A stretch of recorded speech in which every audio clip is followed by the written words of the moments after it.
Ciao. Welcome back to Geriatric Alpha Runt Productions. I am Garp on YouTube. We're here today with Mark Bula, and we're in part 4 of our 15-minute series today, and we're going to talk about some eBay.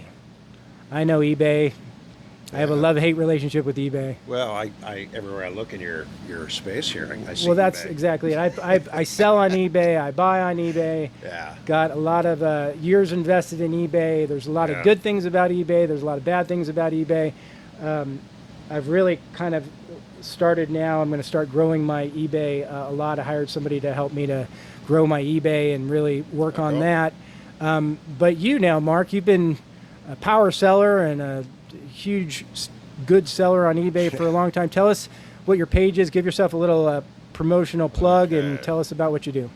Well, it's funny because whenever I call the eBay concierge for a question or an issue with something, they always say, "Oh my God, you joined in 1999. Thanks for your 26 years of loyalty." I'm like, "Oh, okay, thanks." So Makes me I've been feel doing it old, for a that makes while. I me- mean, it used to. I mean, when I started selling on eBay and buying on eBay too. I think I started buying mostly, and this is back in '99, where you had to like pay 30 cents for every photo you could attach on the listing. You remember those days? Yes. Yeah. And I so it's really like, do. oh wow, it's like costs money to do a listing. You know, now it's just like, hey, only You costs get money when you 1,000 sell it. listings a month for free. Yeah. So anyway, so I think what I originally sold a lot of were tickets to events I couldn't go to. At the time I had Charger season tickets, Aztec season tickets, and that was other than Carlsbad.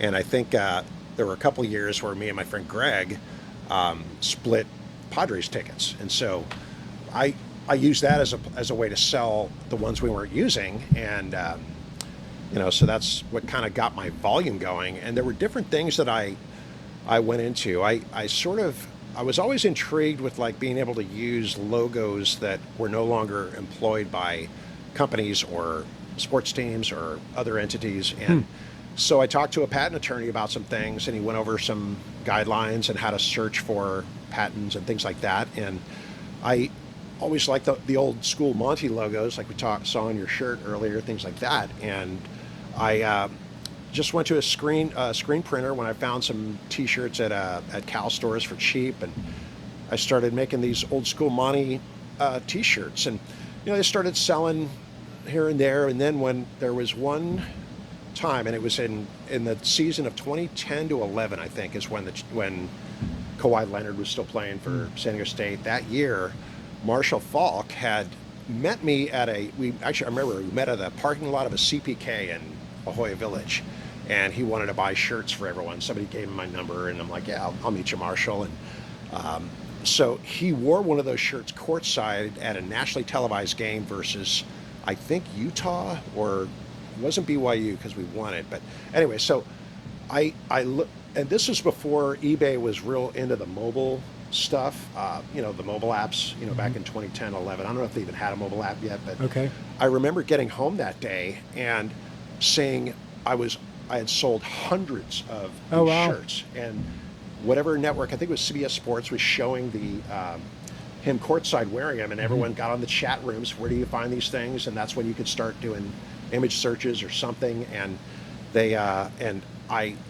during that little time period, from that point to the end of the season and maybe further, I mean, I sold thousands of these shirts. I had to take time off work a couple times from being a cop just to get all these orders out and deal with my screen printer. I'm like, how can we get shirts? Can we get this stuff? How much to overnight a couple of pallets of shirts? And he's like, oh, it'll probably be a couple $100. I'm like, okay, well, let's do it. Because I'm looking at this Strike while they're X hot. amount of dollars per shirt that I'm giving up if I don't do it. So, Right. But then I got into other things like selling refurbished electronics, which I made probably the most on, and using different sources from all over the country to, and I broke 7 figures in 2019, right the year after I graduated. Selling refurbished equipment. So tell us specifically more about. I know because I purchased some of it, but tell us specifically. So I what had you mean. different sources that were able to get these refurbished products that I would buy for a certain amount. And what I noticed with it was the same stuff they were selling at some of the outlet stores. refurbished, or people, if anything gets returned for any reason. I mean, you could get a package, order something online, receive it, decide you don't want it before even opening it, send it back, and they still have to sell it as refurbished. Right. They have to open it, go through it, because Sure. they don't know what you did to it. So I made a lot doing that, and then they finally cut me off because the Bose Corporation got involved because they wanted to limit the gray market activity out there. And what I sell is called the gray market because it's not illegal, but they don't like their stuff being sold as certified factory refurbished if it's not through their Outlet. So, Gotcha. So did that turn into a return nightmare? Were you having returns a lot, or was the product generally fixed properly? Not really.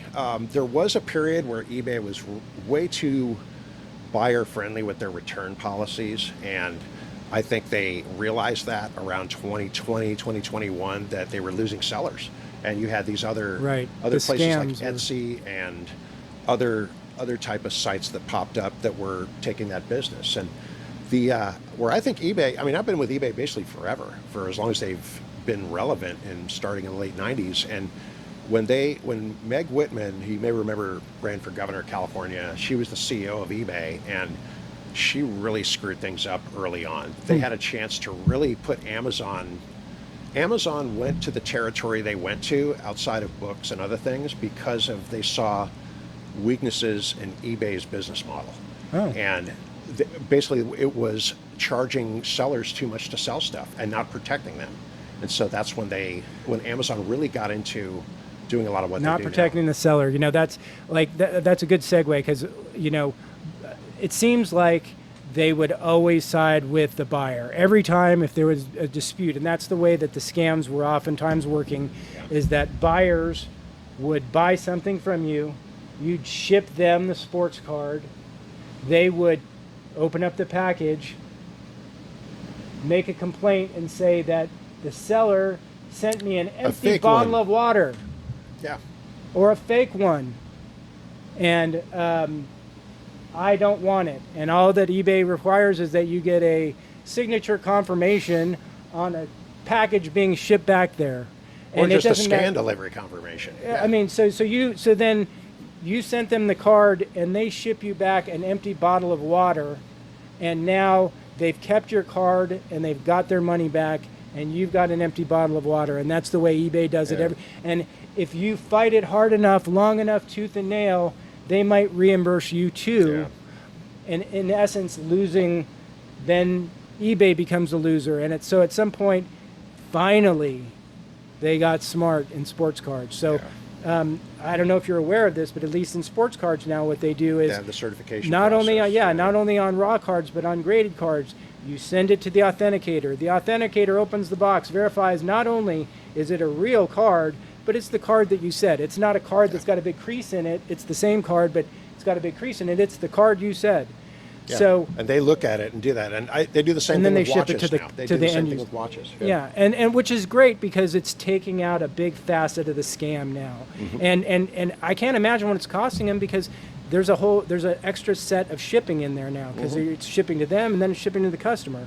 So now they're taking on what, $8 shipment or whatever it costs Yeah. to get so they're losing $8 on it automatically, basically canceling out your shipping cost. But if they're making 10% on $1,000, Right, it's all volume oriented, then, right? then they're still making money. It goes to show you volumes. It's just like credit card companies.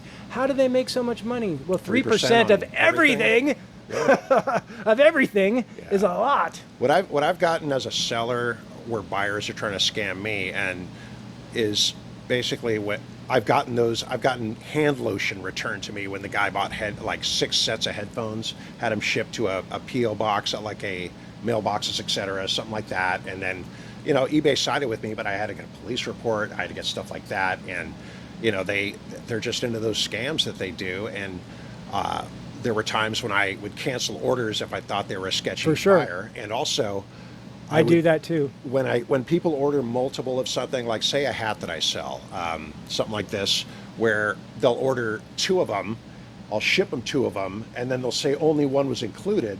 But since they were shipped in the same box, I have no way to prove. eBay makes me prove that I sent them 2 hats. They'll take their word for it Right, that I was sure. only sent one. So then they end up getting a free hat, or I refund them for the one. They say, well, I decided I don't want the extra one, just refund me for it. So they've gotten a whole free item. Yeah, yeah. It's like the Yelp. You know, it's interesting because in business, people have learned how to use social media, specifically Yelp and Google, to get out of paying their invoices. To strong So arm, yeah, and the same thing with merchants. eBay. Yeah. So I don't know if you've noticed. I'm sure you have because you're a power seller. But the buyer can leave you negative feedback, but you cannot respond with negative feedback. So they can rip you Remember off. in the and- early days we could though? Yes, you Yeah, could. Yeah. Sure, somebody leaves you negative feedback. The ramification is you get negative feedback as being a buyer. This buyer's a scammer. Now the buyer can just have say, to but- seller's horrible, don't buy, and you can't respond that the buyer scammed you or is a horrible person. I think that's a good thing to do because you don't want corrupt sellers scamming buyers. I mean, vice versa. But it also, you can still report buyers, and I do that all the time. Report, and you can Okay. click on report buyer, and then you can say something like they wanted extra items for free, or they threaten to leave negative feedback, things like that, and they will kick people off. I've gotten people kicked off eBay for basically making threats to, if you don't give me some, I don't, like basically saying, you know, this is kind of a low quality item. Could you send me another one and I won't leave negative feedback? It's like, no. So I report them, and sure enough, their account's gone. I check back and it's gone. That's so typical of social media right now. Anybody who it pays attention to like Yelp and Google and stuff really needs to use a grain of salt because people out there are just so. It's just like Facebook or anything else. We're in a monkey cage of shit throwers, and you know a blind screen is not a real person. It's just somebody to throw some shit your way. So I had recently a guy with like 5 total feedbacks, 2 of which were negative, purchase a $15,000 Ty Cobb card. And I contacted eBay. I'm like, there's no way I'm sending this guy this card, right? Well, what if it gets certified on the way? Well, okay, and so that was before that happened. It was actually like Okay. 6 months ago. If you go back and look at fortunately, eBay now also after like a year, they kind of those negative comments, they don't stay up. They're still there if you search for them, but they're not up front and center. And they're not factored into your Exactly. percentage after So now, many years, yeah. that finally left because they've done this. But you know, the guy wrote me a negative feedback then that like I'm a horrible person because I didn't ship him a $15,000 card with 5 feedback from him and two of which are negative. It's like, how does eBay even let that happen? They because don't support the you have seller. to talk to a live person, because if you submit the complaint via it, usually a bot reads it and looks for keywords, Right. and then we'll make a decision that way. Because I've called up after there've been a clear, like if I get a negative feedback for slow shipping, but it got to them within the time frame promised to them, that feedback should be removed because they're basically saying, you know, this is wrong because it got to them on time. Right. And so eBay will do that, but sometimes I've had to call up after submitting it because they said, we weren't able to honor your request. And they're like, oh, it's probably the algorithm picking up something weird. Right. So, your So why don't guys' you go ahead and sake. plug your eBay handle if you want. Yeah, my eBay handle is BUA52. B as in boy, U as in unit, A as in Adam, then the number 52. And you'll see me on there. And I have another handle too, Buddy's Retro Collectibles, that I sell other stuff on. And that's it. So. All right. Well, I can be looked doing up this a on while. eBay at Texas Vintage Collectibles. And we've enjoyed your time today, Mark, doing your All right. 4-part series. Thanks so much, brother. Sure. Come join us again. All right. Thank you. Bye.